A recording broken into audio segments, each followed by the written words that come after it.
Have you heard of Rivelta and his Metrodive series before? No, me neither. But you may have heard about another brand from the owner, the Soldat, which did the rounds a while ago. I'm in the fortunate position of being contacted every now and then by microbrand owners to ask me to review their new watch. And what is usually a gamble is assessing a computer-generated image and the physical product in hand a bit later. Much like you, before I buy anything at all these days, I'll have a good look around YouTube and look for reviews of said product, which is usually a watch or a lens.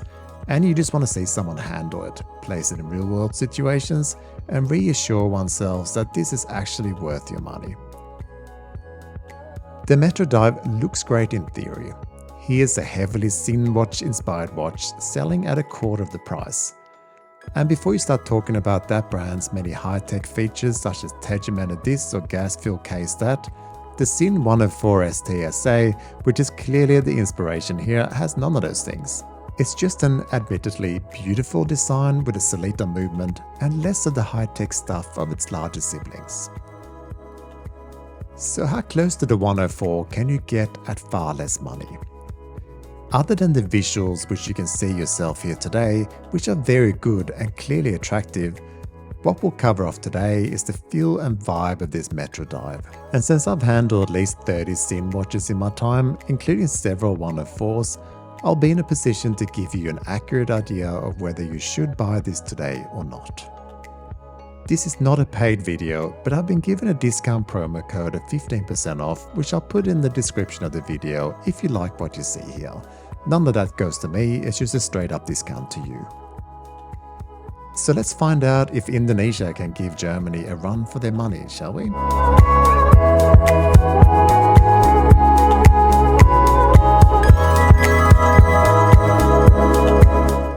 In hand today is the matte black dial, which is my favorite.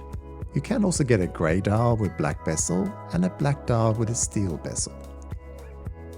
So let's cover sizes first, since that is a crucial part in any purchase, for me at least. The diameter is 39mm, but around 41.5 including the crown guards. Lug to lug is 46mm, and the lug width is a standard 20mm. It is 12.3mm thick, including the domed crystal. Weight on this excellent canvas strap is 87 gram, and we have a water resistance of 200 meters.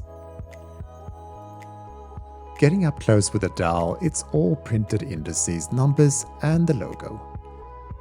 Rivelta is a play on words that means to reveal apparently, but if you're an older person like me that used to play Ridge Racer on the PlayStation, it was that game's equivalent of the Ferrari and a car to aspire to. Whatever you make of the name, the logo somehow looks like a Knights Templar shield, but the overall look is non-offensive and quite attractive. This extends to the basic text above the 6th position, detailing the automatic movement and border assistance. All the printing is good quality to my eyes and easily stands up to watches at a much higher price range. The minute track is precise and you have to get really close to see any flaws, much closer than what your eyes can make out. The font choice of the numbers is excellent and the size is just right around the dial, which means legibility is perfect.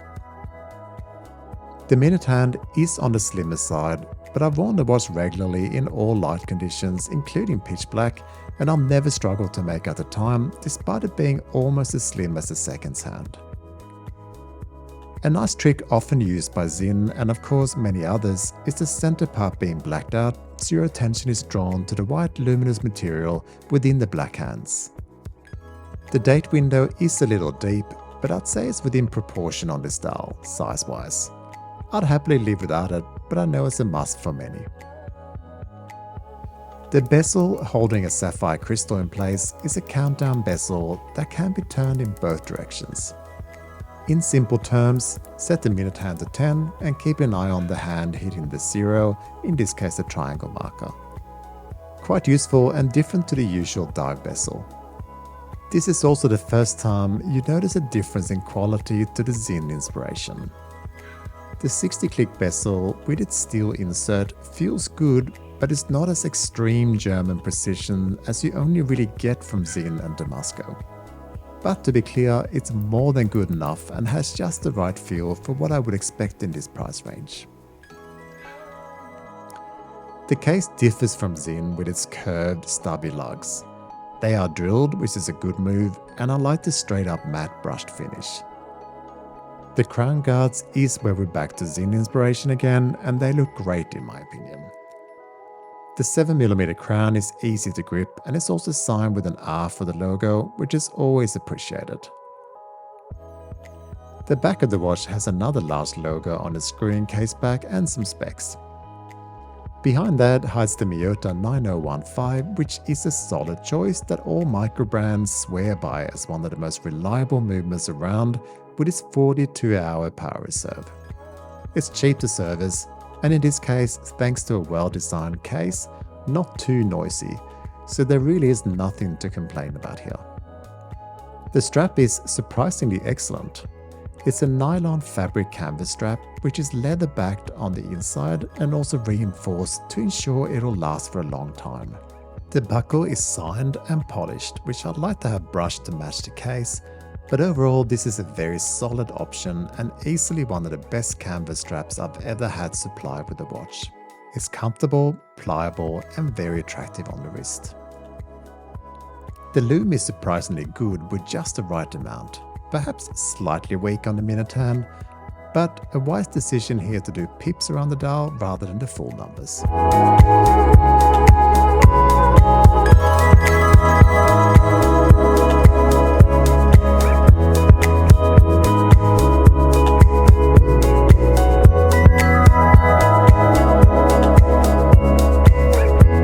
If you want a great looking watch at around the $400 mark, there are a lot of options in the microbrand world of course, but I would argue that this is one of the finest in the price range, particularly if you don't want to stretch to a German option. Also, I don't know what it is, but I struggle to hold on to Sinn watches and I always lose money when I'm selling, which is annoying. A far less scary option is to go for a microbrand that offers very similar looks, good quality, and logos and material that doesn't hurt the eyes nor the wrist. Is the Rivelta a new micro to keep an eye on? It is early days, but in my opinion, this is an excellent first effort for a new brand, and I truly hope they are here to stay. What do you think? Is this on your radar now? Let me know in the comments. Thank you for watching, and I'll see you next time.